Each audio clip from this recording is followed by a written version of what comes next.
Chapter 3. Woe to the bloody city! It is all full of lies and robbery. The prey departeth not. The noise of a whip, and the noise of the rattling of the wheels, and of the prancing horses, and of the jumping chariots. The horseman lifteth up both the bright sword and the glittering spear, and there is a multitude of slain, and a great number of carcasses, and there is none end of their corpses. They stumble upon their corpses.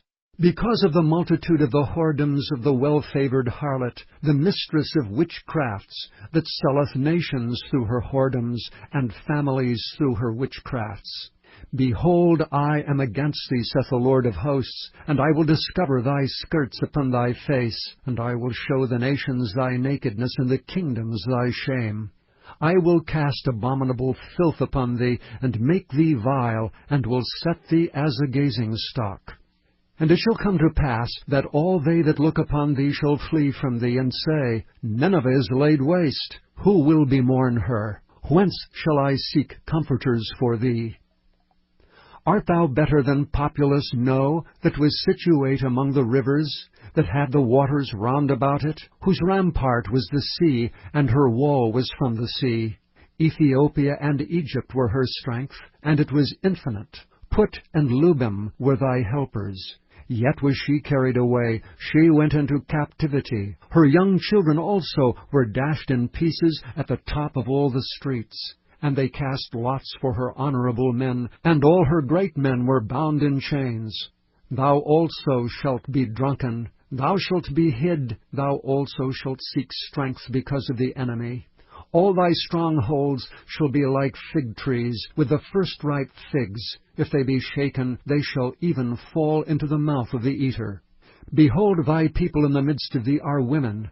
The gates of thy land shall be set wide open unto thine enemies. The fire shall devour thy bars. Draw thee waters for the siege. Fortify thy strongholds. Go into clay and tread the mortar. Make strong the brick kiln. There shall the fire devour thee, the sword shall cut thee off, it shall eat thee up like the cankerworm. Make thyself many as the cankerworm, make thyself many as the locusts. Thou hast multiplied thy merchants above the stars of heaven, the cankerworm spoileth and flieth away.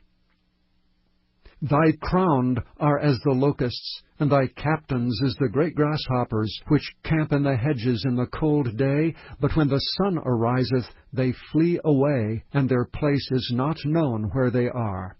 Thy shepherds slumber, O king of Assyria. Thy nobles shall dwell in the dust. Thy people is scattered upon the mountains, and no man gathereth them. There is no healing of thy bruise. Thy wound is grievous.